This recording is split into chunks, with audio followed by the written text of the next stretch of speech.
Yeah, let me follow up on that, because traditionally, you're totally right, this is a European war, it's happening in the European territory, European countries have been directly involved, and historically, over the past 25, 30, 40 years, whenever there was some kind of tension, east-west or with Russia, there was the Gruppo di Contatto, il Quartetto, il Quintetto, there were always European countries represented. Could be Germany, France, and the UK, or just two, or just three, or with Italy, or without Italy, but there were always European countries.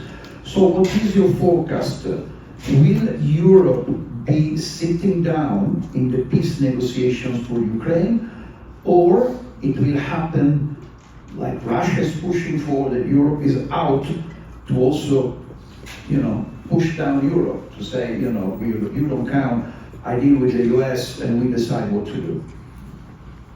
At the moment, Europe is not sitting on the table. This does not mean that we don't know what is going on in the negotiations, because there are kind of frequent meetings in different formats, as you said, also the Quint, the G7 at the foreign ministers level, where the state secretary, US state secretary, basically informs and shares views with our ministers, foreign ministers. So this is happening, but it's happening in a kind of lateral way. It's not that we are not sitting at the table, negotiating table with Russia and the United States.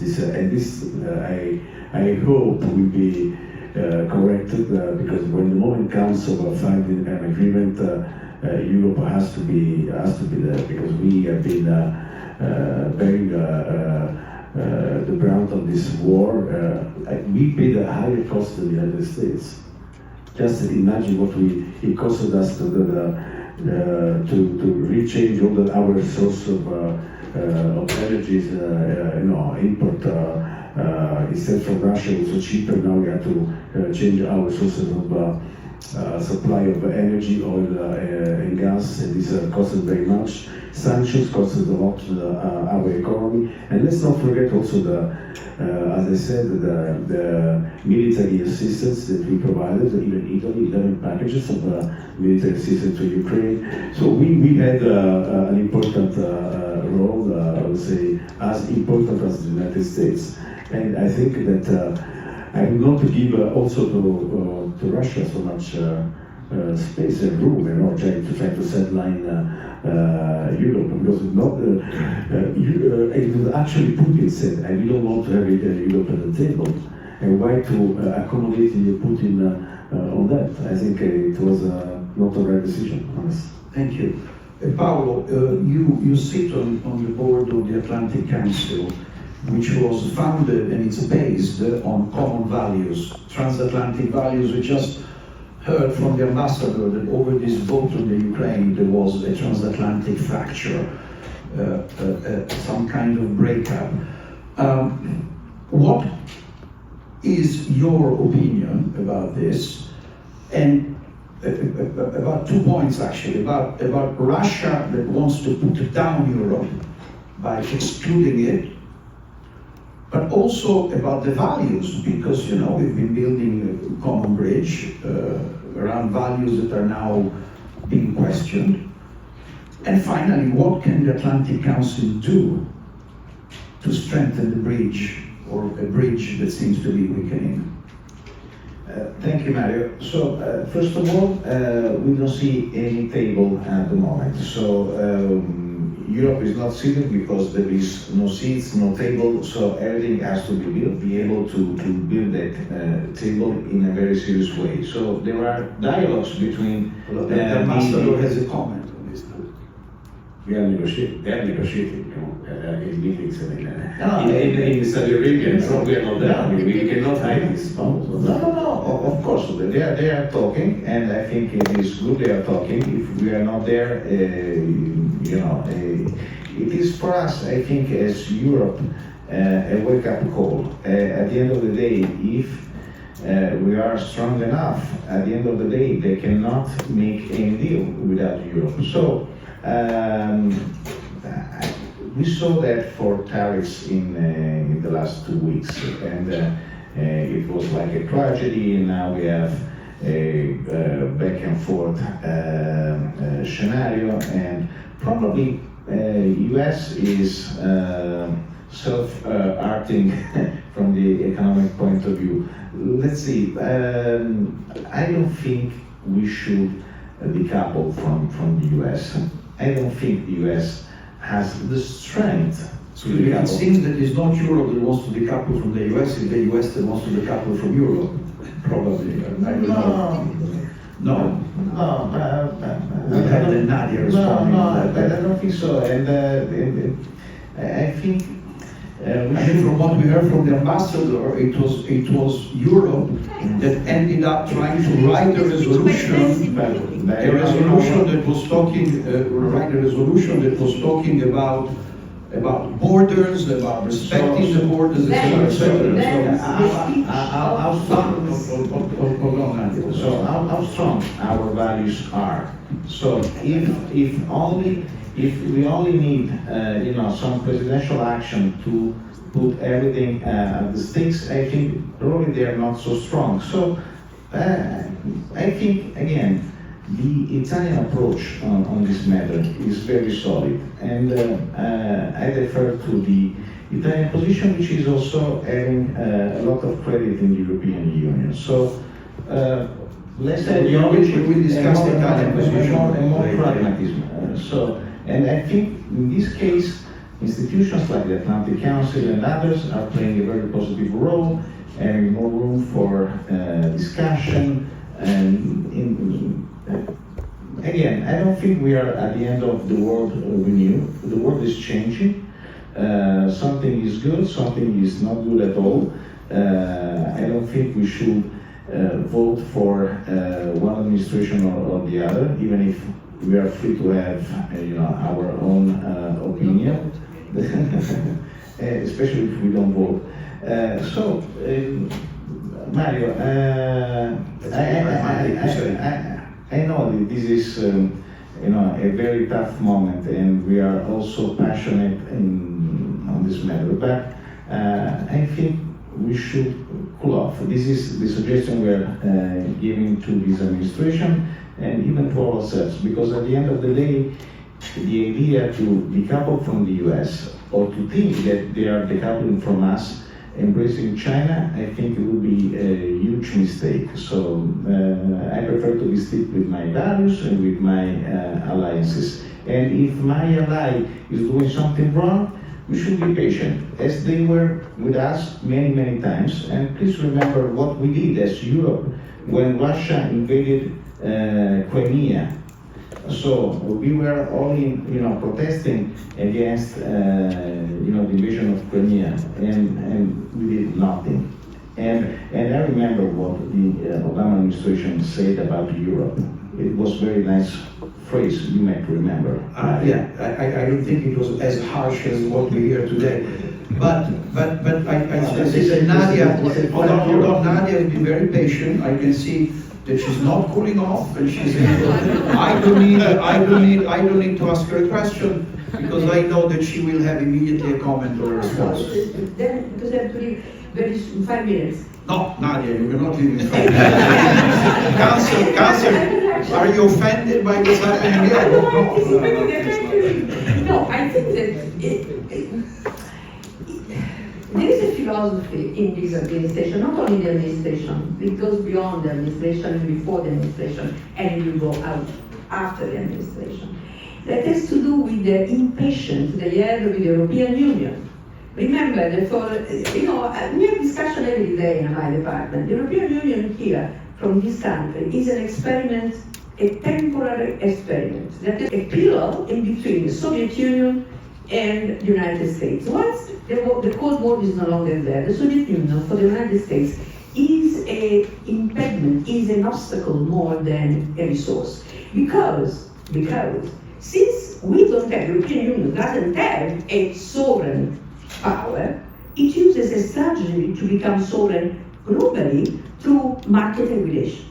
which is something that here in this administration in particular is something so antipathetic and so difficult to digest, that why they are against Europe? No, they're not against Italy or France, they have bilateral relations. Sorry, Nadia, so you're The saying question that is this Europe, it's EU. Yeah, Nadia, you're saying that this is a constant, not, it's not got worse with Trump? No, it's a constant that becomes relevant and more strong now, but it was a constant. There was a beautiful cover of the New Yorker many years ago, when there was the administration of Clinton perhaps, or after, I don't remember, but it's irrelevant. The cover was divided into two. It was the airport line. The airport line in New York was lots of people, some of them very cranky, other people very, different colors, some of them very poor, disassociated. The other ones, the European one, was people sitting, smoking, discussing. So that is the idea of Europe. Europe is a situation that is, thanks to the American support against the Soviet Union, it became a place of leisure, a place of beautiful life, whereas here in America we have a lot of immigrations, a lot of problems, we are a difficult country, so why we should take care of you that you are better than us? This is the mentality, but this is an old mentality, and now cannot be, there is a limit to everything. Europe for them here is a problem. Okay, but so what can we do? What do you see ahead? Defending What should Europe. Europe do? Defending Europe, because look at, as a single country, alone, in the global organization of market, it would be no. Either you enter in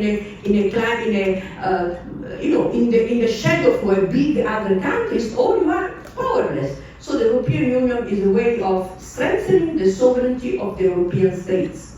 So if you are an Europeanist, I would like to talk to the right people here. If you are an European, if you are a sovereignist today, if you are consistent, you should want to be within the EU. Because if you want to strengthen your sovereign power as a small state, as an autonomous state, you need to have a cooperation with the states. You cannot go alone today. Okay, let me move to Ambassador Massari, who has been also ambassador to the European Union. So you were right in the heart of the matter. We've heard worrisome statements. What can you tell us? No, we heard, that Europe is not coming together, that the US has always been against a certain Europe. I remember when the euro was done, very many in the US were against and they were in favor. Paolo says, there is not so much problem, So, but we see that there is some kind of decoupling happening, and more interesting that there is a push down on Europe, because if America agrees not to have Europe at the table for the negotiation on the Ukraine, it is marrying the ultimate objective of Putin, which is to put Europe down and maybe to break it up. So, what can you tell us? Can you give us some encouraging, hopeful words about the future? Or especially advice to the youngster here that they will have to make Europe. No, I agree with what Nadia said about being sovereignist would mean to empower the EU. But this is a theoretical concept. In reality, it doesn't happen this way. Europe, whether we like it or not, is a hybrid organization, the EU, with an element of supranationality and intergovernmental on other things. And certainly, security, defense, and foreign policy are intergovernmental. At the moment, honestly, I don't see Europe really coming together and try to take on responsibilities to.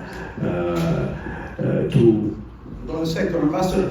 Nadia, but you're leaving us. I want you to ask you a question about democracy. Oh, next time. Nadia, thank you so much for your time.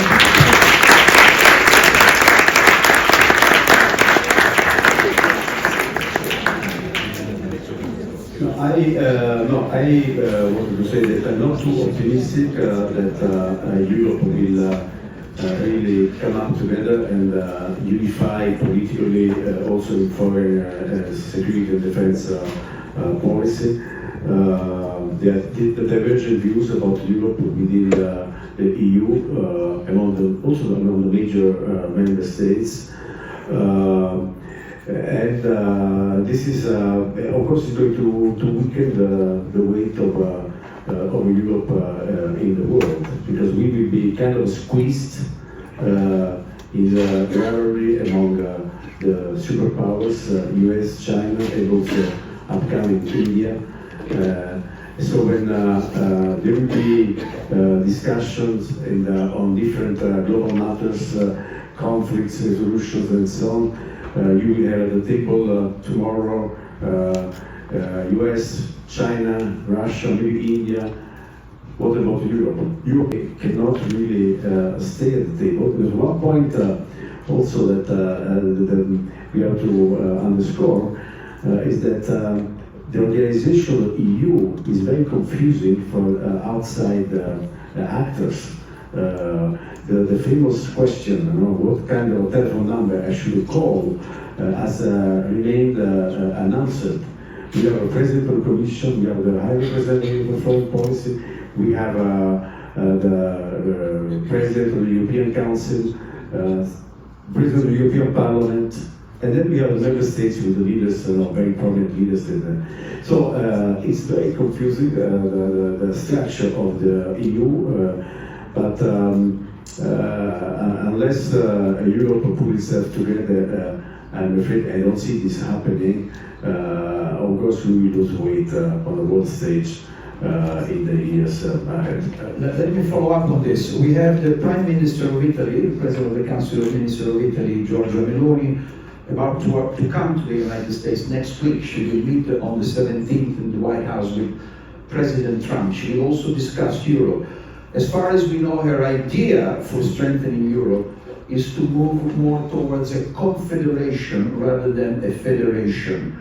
What do you think this meeting will be about, and what is your reaction, confederation versus federation, to strengthening the union? I would try to think a little bit out of the box, putting aside all the categories of federal Europe or confederal and so on. I think that until a few years ago, we were talking about two-speeds Europe. No? The hardcore Europe with the major states, with the inner circle, and then a kind of outer circle of countries less important but more concerned about the internal market and the rest. And we thought that this inner circle, this hardcore Europe, could be built around the monetary union, around the euro. This has not happened, and it seems to me it's very unlikely to happen also in the future. We are moving away from this kind of hardcore inner circle Europe, and I think this is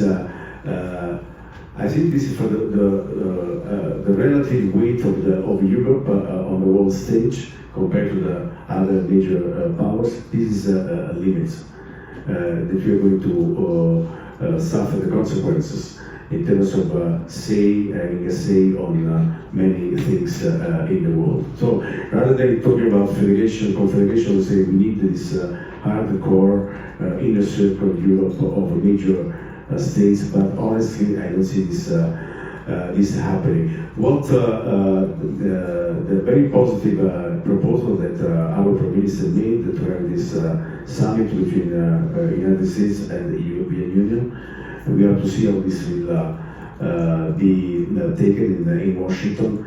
Of course, we have to face the fact that the EU, as Nani was saying, is not particularly popular in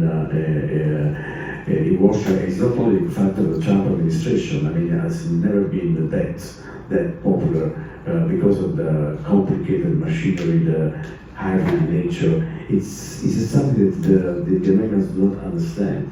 And maybe not only the Americans, maybe some Europeans as well. Thank you. Paolo, I'm going to ask you the question that I wanted to ask Nadia.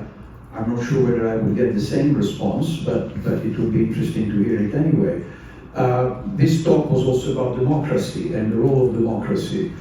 And there has been lots of conversation and discussions about what is the red line beyond which you move out of democracy and into an authoritarian or even fascist state. Is there a red one? Can one define a red line? And I'm saying this in relation to the United States. Many people are saying, where is the red line of authoritarianism? Is when you exclude a news organization from the White House, or is it when you don't respect an order from the Constitution? Or we don't have to worry about it because, you know, the separation of power is still here.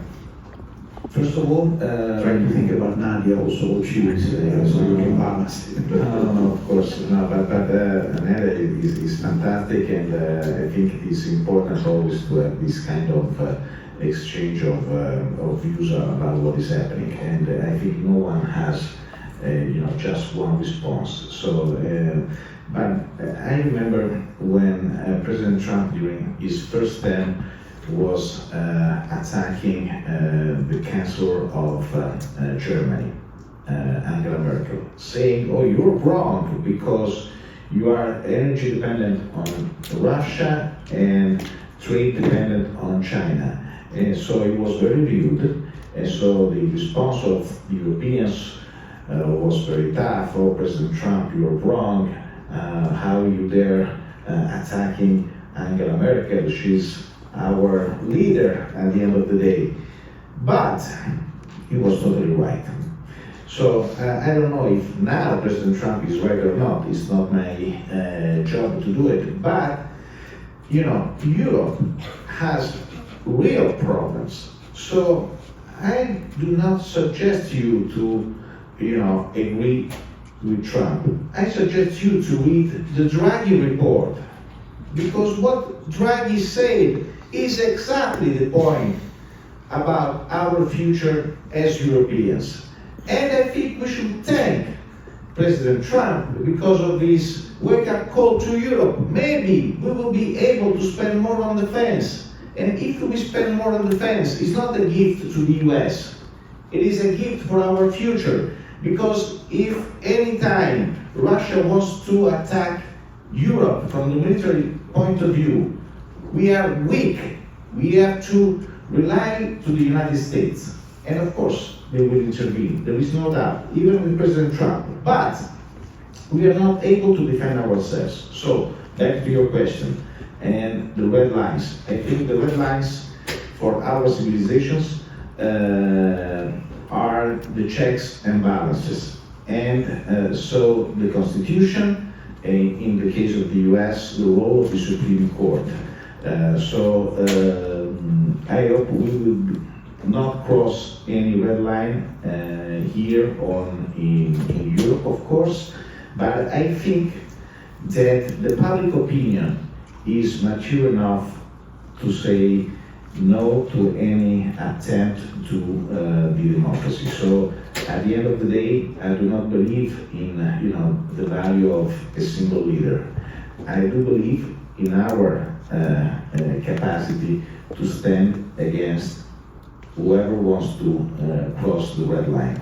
Thank you. Thank you. Let me close. We're about to close and open it up to questions, and Lily will start to ask a question.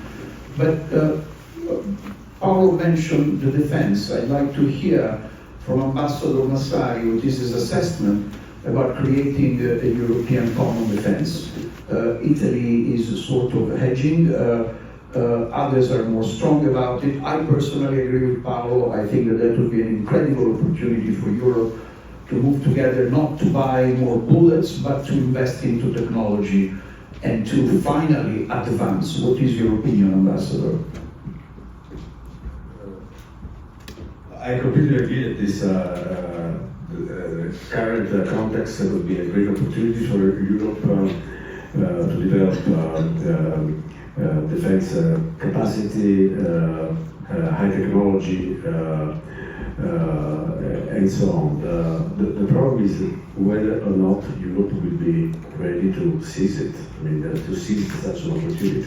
And here, honestly, actually I was asked a few days ago also this question, is that after having spent 5 years negotiating in Brussels, I have my doubts that Europe will be up to the job, I mean, to spend more on defense. The procedures, the decision-making process is so complicated and slow in Europe that I think it will take a lot of time to resolve. In fact, we already had many meetings, European councils, to discuss this issue, and we haven't resolved anything yet. So the idea, the purpose is there.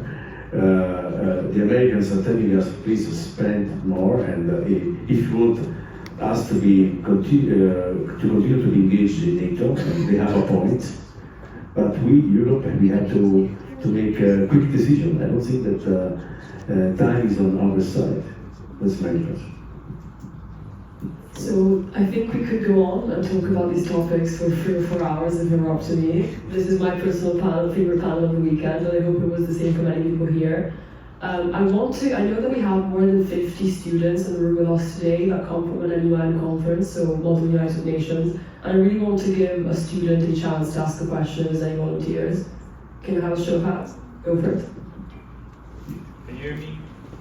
Yes. Someone on your desk if you want to use it. Hi. I would like to ask Mr.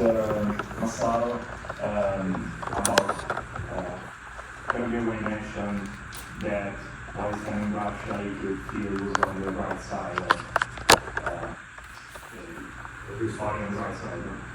So I'd like to ask, how did the European values change over the past 40 years, and how these westernized values how would that be applied nowadays?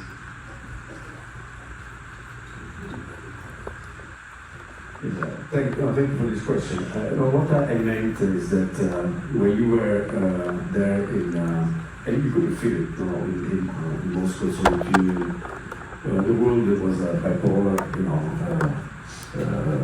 the West democratic and capitalist versus the socialist, autocratic, communist Soviet bloc. It was very clear-cut. And division, you knew that you were on the right side of history, and also talking in private with Soviet young people at that time, you could feel that there was this attraction for the West. They wanted to join the West. Now, if you go to Russia, the last thing you could hear that they want to join the West. So what I'm saying that the world has become much more differentiated, complex, a lot of nationalism everywhere. Even China is the same question. I hear that now many Chinese young students graduated and they see a prospect, to grow and to develop the skills and jobs in China. They don't necessarily want to leave the country. So, and I think that so we are not. China is a communist, but also a capitalist at the same time. So I would say that the nuance much bigger today. That it's difficult to say no. To say to the world that we are the absolutely the West on the right side. People do not buy this narrative anymore. But what we have to do is to defend our Western values and civilization. and we should not divide ourselves, in the transatlantic community. Now, Say, in the 20th century, early 21st century, diplomacy has been a means and a tool that has gotten us through atrocities of war, that has allowed us to find a new balance, a new normal.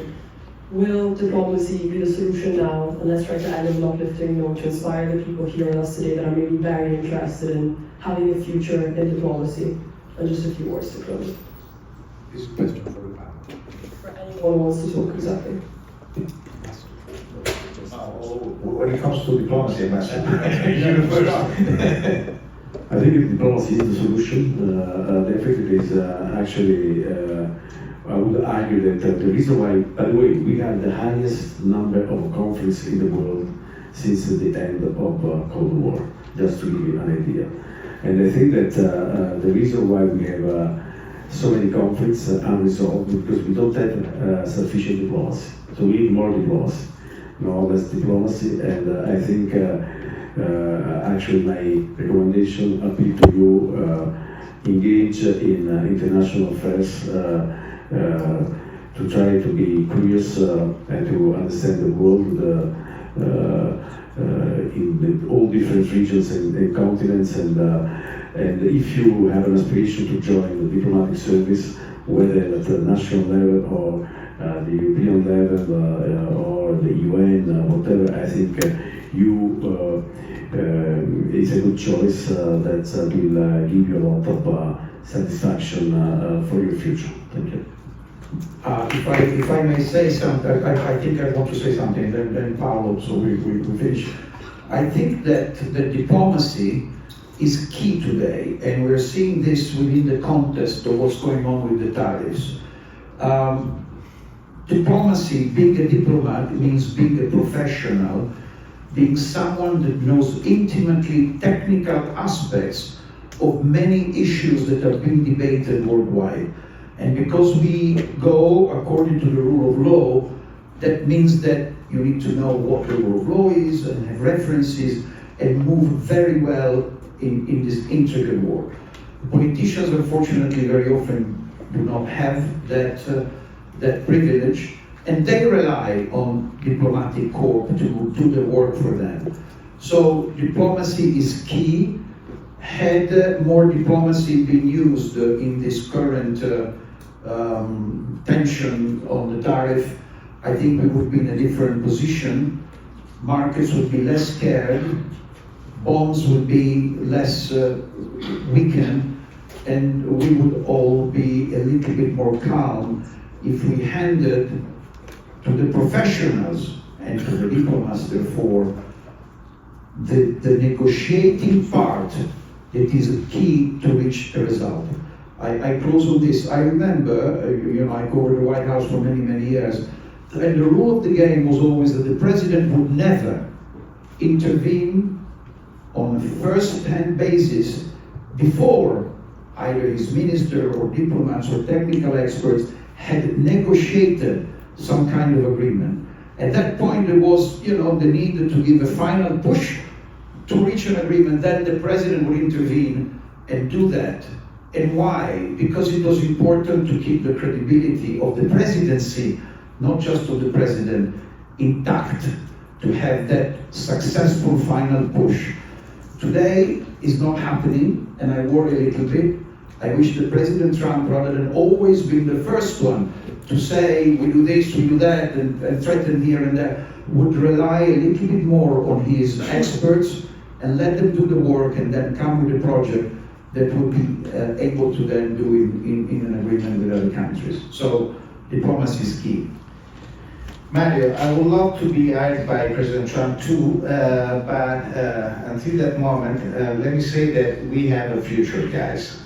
You are the future. We are plenty of hope. We currently stay in the right side of history and geography.